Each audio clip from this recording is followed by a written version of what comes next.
नमस्कार दोस्तों, कुसुम्स amazing recipes में आपका बहुत बहुत स्वागत करती हूँ। आज मैं आप लोग के साथ अलसी की सूखी चटनी की रेसिपी शेयर करने जा रही हूँ, जो कि एक पारंपरिक रेसिपी है। हमारे गांव में इसे बहुत ही परंपरागत तरीके से बनाया जाता है, तो उसी परंपरागत तरीके को मैं आपके साथ शेयर करने जा रही हूँ। और अलसी के हेल्थ बेनिफिट्स तो आपको पता ही होंगे। ये हार्ट पेशेंट के लिए रामबाण औषधि है। जिनका कोलेस्ट्रॉल बढ़ा रहता है उनके लिए भी बहुत फ़ायदेमंद है। जिनका शुगर बढ़ा रहता है उनके लिए भी बहुत फ़ायदेमंद है। जिन बच्चों की हाइट नहीं बढ़ रही है उनके लिए तो ये रामबाण है, उन्हें ये रेसिपी ज़रूर खिलानी चाहिए। और इसके बहुत सारे फ़ायदे हैं, मैं गिनाती रह जाऊंगी, आप गिनते रह जाएंगे, लेकिन फिर भी पूरे नहीं होंगे। इसमें ओमेगा 3 फैटी एसिड्स के साथ साथ आयरन भी भरपूर मात्रा में होता है। तो चलिए दोस्तों, देख लेते हैं इस बहुत ही हेल्दी, बहुत ही टेस्टी रेसिपी को पारंपरिक तरीके से किस तरह से बनाया जाता है और इसे किस तरह से स्टोर करना है। रेसिपी में मैं आपको आगे बताती रहूँगी।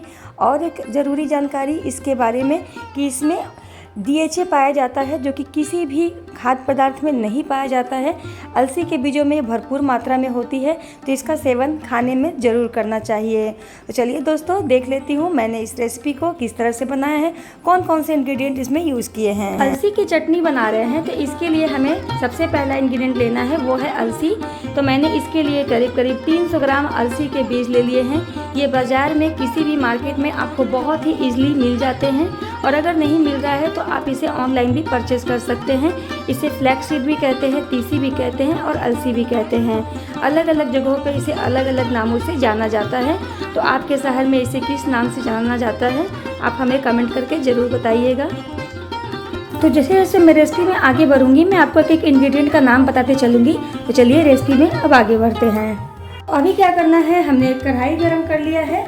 अभी अलसी को हमें इसमें अच्छी तरह से भून लेना है। इसे आपको धोना नहीं है, क्योंकि जब धोएंगे तो ये बिल्कुल चिपचिपा हो जाएगा। तो इसे धोना नहीं है। इसे साफ़ करने के लिए आप किसी कपड़े में इसे पोंछ सकते हैं, या आप इसे झाड़े से झाड़ सकते हैं। तो आप ये पटपट की आवाज़ सुन रहे होंगे। तो इस तरह से अच्छी तरह से 2-3 मिनट इसे हमें भून लेना है, जिससे कि इसका कच्चापन बिल्कुल निकल जाए और ये बहुत ही अच्छी तरह से भून जाए। तो आप देख सकते हैं फ्रेंड्स, किस तरह से ये चटचट की आवाज़ कर रही है। और ये बहुत ही सही तरीका है इसे भून करके रखने का, क्योंकि ये ख़राब हो जाते हैं बहुत जल्द। अगर आप तीसी को भून करके नहीं रखेंगे तो ये बहुत ही जल्द ख़राब होने लगते हैं। तो इसके लिए क्या करेंगे, जब आपको इसे साबुत तीसी रखने हो तो इस तरह से भून करके अच्छी तरह से अगर आप इसे रखते हैं तो ये बरसों तक चल जाते हैं, ख़राब नहीं होते हैं। तो ये देखिए फ्रेंड्स, तीसी हमारा अच्छी तरह से भून गया है। अब इसे हम किसी प्लेट में निकाल लेंगे। तो अब इन भुने हुए अलसी को हम एक परात में निकाल लेंगे।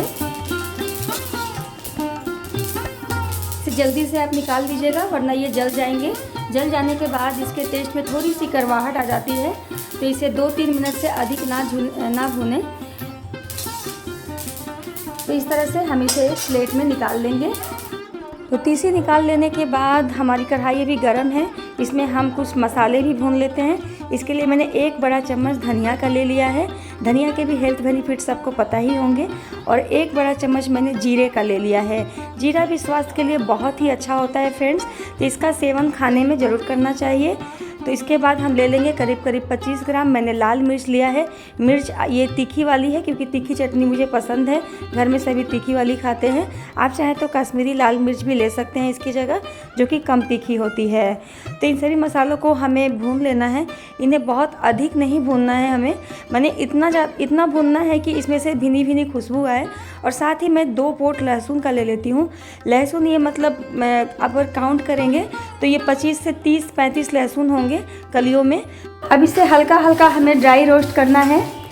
ये चटनी बहुत ही स्वादिष्ट लगती है फ्रेंड्स। स्वादिष्ट लगने के साथ साथ ये बहुत ही हेल्दी होती है। आप इसे किसी भी वक्त आप सलाद के रूप में खा सकते हैं। आप इसके पराठे बना करके खा सकते हैं, या खाने में दाल में डाल करके खा सकते हैं। ये बहुत ही टेस्टी लगते हैं। और जैसा कि आप जानते हैं कि ओमेगा 3 फैटी एसिड्स इसमें भरपूर मात्रा में पाया जाता है, जो कि वेजिटेरियंस खाने वालों के लिए बहुत ही ज़रूरी होता है। और ये नॉनवेज में तो पाया जाता है, लेकिन वेजिटेरियंस खानों में बहुत कम पाया जाता है। तो तीसी ही एक ऐसा एकमात्र अनाज है, और भी होंगे, लेकिन तीसी में भरपूर मात्रा में ओमेगा 3 फैटी एसिड्स होते हैं और इसमें आयरन भरपूर मात्रा में होता है। तो जिन बच्चों की ग्रोथ की प्रॉब्लम है उन्हें ये ज़रूर खिलाइए, उनके लिए बहुत ही फ़ायदेमंद है। जिन्हें हार्ट का प्रॉब्लम है, जिन्हें हाई कोलेस्ट्रॉल है, उन लोगों के लिए ये चटनी बहुत ही फ़ायदेमंद है। फ्लैक्स सीड बहुत ही हेल्दी अनाज माना जाता है, तो इसका इस्तेमाल आप खाने में ज़रूर कीजिएगा। लेकिन सर्दी के दिनों में इसका इस्तेमाल ज़्यादा करते हैं, गर्मियों में थोड़ा सा कम करते हैं, क्योंकि इसका तासीर जो होता है ना वो थोड़ा सा गर्म होता है। तो दोनों मौसम में इसे लेने का आपका क्वांटिटी बदल जाएगा। ठंड में अगर आप इसे 2 चम्मच लेते हैं तो गर्मियों में आप इसे 1 चम्मच के करीब लें। जैसे चटनी आप खाते हैं उस तरह से इसका इस्तेमाल करें। आप देखेंगे कि इसका जो हेल्थ बेनिफिट्स है वो तो आपको मिलेंगे ही, लेकिन ये बहुत ही स्वादिष्ट चटनी बन करके तैयार होता है और इसे आप स्टोर करके रख सकते हैं काफ़ी दिनों तक, 6-7 महीने तक, या फिर 1 साल तक आप इसे बिना फ्रीज के ऐसे बाहर भी रख सकते हैं। ये बिल्कुल भी ख़राब नहीं होते हैं। तो जैसे ही आपके मसाले भून जाए, हल्की हल्की भीनी भीनी खुशबू आने लगे, तो मैंने इसमें ले लिया है 1 मुट्ठी के करीब मैंने ये करी पत्ता लिया है। करी पत्ता भी आप लोगों को पता होगा हेल्थ के लिए बहुत ही अच्छा होता है। इसके हेल्थ बेनिफिट्स बहुत सारे हैं। इसमें आयरन प्रचुर मात्रा में होता है और तीसी में तो आयरन होता ही है। तो जब ये सारी चीज़ें आपस में मिलती है ना, तो इसका एक बहुत ही अच्छा सा मिक्सचर बन जाता है और ये हेल्थ के लिए एक अमृत के समान काम करता है। तो आप इस तरीके से इस चटनी को एक बार आप बना लेंगे ना, तो आपको ऐसा लगेगा कि मैं कोई मेडिसिन ले रहा हूँ या ले रही हूँ, और ये एक दवाई की तरह आप इसे यूज़ कर सकते हैं। और खाने में तो इतने स्वादिष्ट लगते हैं फ्रेंड्स कि क्या बताऊँ मैं। वैसे आप इसमें अपने टेस्ट के अकॉर्डिंग इंग्रेडिएंट को कम ज़्यादा कर सकते हैं। लहसुन नहीं खाते हैं तो लहसुन को स्किप भी कर सकते हैं। जैसे ही मसाले हमारे हल्के हल्के भून जाएं, क्या करेंगे कि ये मैंने लिया है, ये नारियल का बुरादा ले लिया है। आप इसमें चाहें तो कोकोनट सीड्स फ्लेक्स भी ले सकते हैं। तो इसे भी मैं इसमें डाल दूंगी। ये करीब 25 ग्राम के करीब है। तो इन सारी इंग्रेडिएंट को हमें बहुत अच्छी तरह से भून लेना है। तब तक भूनना है जब तक कि इसमें से अच्छी खुशबू ना आने लग जाए। जब आप छुएंगे और ये छूने में थोड़े थोड़े मतलब सख्त हो जाएंगे, तो समझ लेना है कि ये बिल्कुल हो चुका है। तो ये हमारे सारे मसाले भून करके तैयार हो गए हैं। अब इसे भी हम जैसे तीसी रखा था ना, उसी में इसे भी हम मिक्स कर देंगे। तो इसे भी हम तीसी में मिला लेंगे। तो सभी मसालों को हमें अच्छी तरह से ऐसे मिक्स कर लेना है।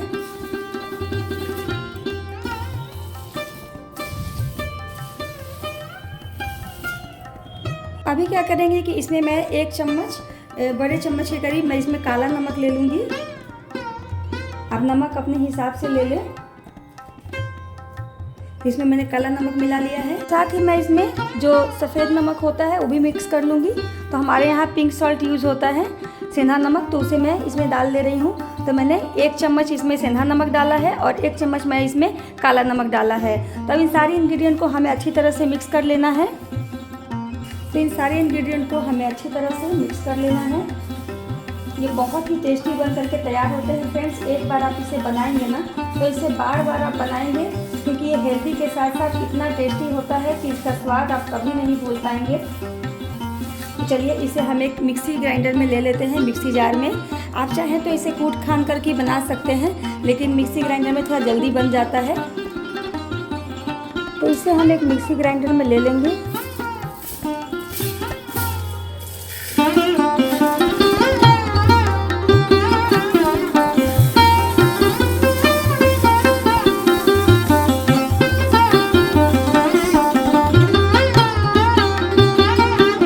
अभी क्या करना है कि हमें इसका एक दरदरा सा पाउडर बना करके तैयार करना है। इसे बहुत बारीक हम नहीं करेंगे, बस इसे दरदरा हम पीस लेंगे। थोड़ा थोड़ा रुक रुक करके चलाइएगा, क्योंकि तीसी में से तेल छोड़ देता है, तो ये बहुत ही मतलब गीले जैसे हो जाएंगे। तो इसके लिए आप थोड़ा थोड़ा सा मिक्सी को रुक रुक करके चलाइएगा। तो ये देखिए फ्रेंड्स, मैंने इसका एक दरदरा सा पाउडर बना करके तैयार कर लिया है। इसे आप बिल्कुल भी इससे ज़्यादा पतला नहीं करेंगे। और जो छोटे छोटे आपको मिर्च और लहसुन के चंक्स वगैरह दिख रहे हैं, इसे आप ऐसे ही रहने दीजिएगा। ये बहुत ही अच्छे लगते हैं खाने में। चलिए इसे मैं किसी थाली में निकाल लेती हूँ। तो इसे हम एक थाली में निकाल लेंगे और इसे हल्का हल्का ठंडा कर लेंगे, क्योंकि जब हम पीसते हैं ना तो ये थोड़ा सा गर्म हो जाता है। तो इस तरह से अगर आप इसे जार में रख देंगे तो ये बहुत दिन तक नहीं चलेंगे। तो क्या करना है कि इसे हमें अच्छी तरह से पहले ठंडा कर लेना होगा। तो दोस्तों हमारी फ्लैक्स सीड की सूखी चटनी बन करके तैयार हो गई है। आप चाहें तो इसे खट्टा करने के लिए इसमें आमचूर का पाउडर भी डाल सकते हैं, लेकिन मैं नहीं डाल रही हूँ क्योंकि मैं कभी कभी इसके पराठे वगैरह भी बना लेती हूँ और मेरे बच्चों को ज़्यादा खट्टा पसंद नहीं है, तो मैं इसे ऐसे ही रखूँगी। अगर आप चाहें तो इसे बिना खटाई के बनाएं और जब आपको खाना हो तो इसमें नींबू का रस और सरसों का तेल डाल करके खाएँ, इससे भी इसका टेस्ट बहुत अच्छा लगेगा।